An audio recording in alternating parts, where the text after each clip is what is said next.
So in the Tattoos of Auschwitz, we follow the story of a Jewish man named Leo from Slovenia, and we read as he's sent to Auschwitz, and while he arrives to Auschwitz, he actually moves up in rank, and he becomes a tattooist, which means that he tattoos the prisoners' identification numbers into them. And while he becomes a tattooist, he meets this young woman named Gita, who is the love of his life, and they get to know each other at the camp, and they kind of stick together as they're trying to survive. Towards the end of the book, they're separated while the camp is getting liberated, and they eventually find their way back to one another, and they go on to live a happily married life.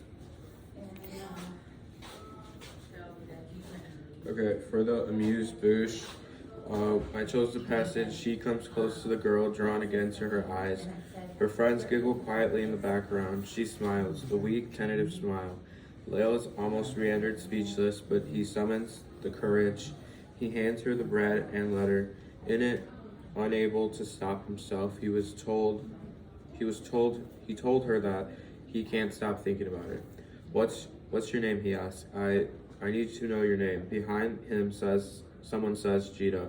Before he's able to do or say anything more, Gita's friends rush to her and drag her away, whispering questions as they go. That night, Leo lies on his bed, saying her name over and over. Gita, Gita, what a beautiful name. This passage is the beginning of their extraordinary love, and amidst the darkness surrounding them, Morris utilizes precise diction to illustrate the anticipation and emotion.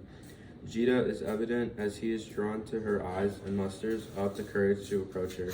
Despite this, Leo finds solace in repeating Gita's name, captivated by its beauty. It is a poignant moment that emphasizes the power of human connection and the desire for love in the midst of an awful circumstance. For our appetizer, we chose the poem "How Do I Love Thee" by Elizabeth Barrett Browning. How do I love thee? Let me count the ways I love thee to the depth and breadth and height my soul can reach when feeling out of sight. For my ends of being love and ideal grace, I love thee to the level of every day's most quiet need by sun and candlelight. I love thee freely as men strive for right. I love thee purely as they turn from praise. I love thee with the passion put to use in my old griefs and with my childhood's faith. I love thee with a love I seem to lose with my lost saints. I love thee with the breath, smiles, tears of all my life, and if God chose, I shall but love thee better after death. Elizabeth Barrett Browning's How Do I Love Thee closely connects to the unconditional and everlasting love that Leo and Gita hold for each other. It seals their commitment to each other, and Leo knows that at this moment that he can love no other. Morris 145. This permanent commitment Leo and Gita share is the same as the eternal love in the poem. Elizabeth Barrett Browning's How Do I Love Thee uses repetition to emphasize just how unyielding their love is. I love thee being repeated emphasizes the never-ending love that the narrator has for their lover no matter what.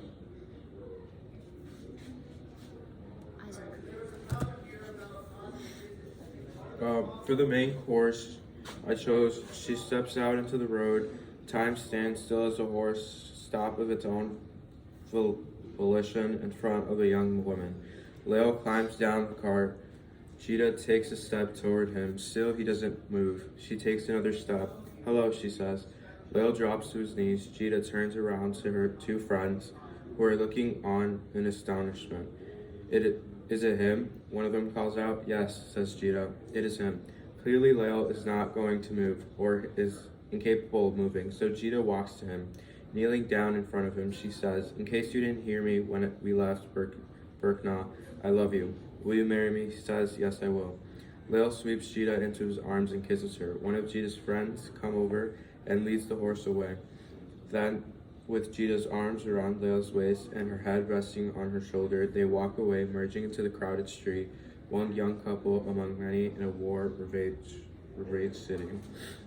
This passage depicts a wonderful moment of love and hope amidst the trials of war.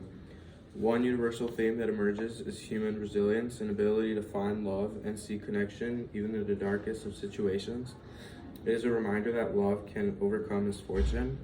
The text also touches on the concept of courage, as Leo and Gita proclaim their love and dedication to each other despite the obstacles they've encountered. It is a wonderful and encouraging scene that demonstrates strength and love.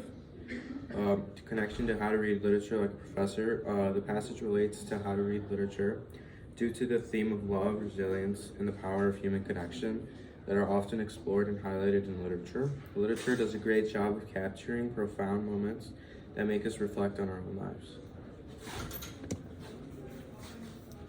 For the dessert, I chose Never Again by Ash Shular. Never Again by Ash Shular is a song of remembrance for the Holocaust.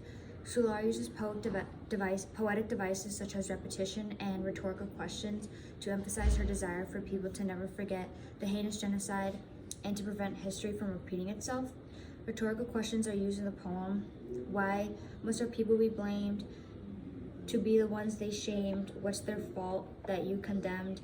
What is their crime and what is their sin? These rhetorical questions are used to depict Shular's pain of her people being blamed for a crime they did not commit. We could easily infer that the author uses a passionate tone through the repetitive phrases, never again.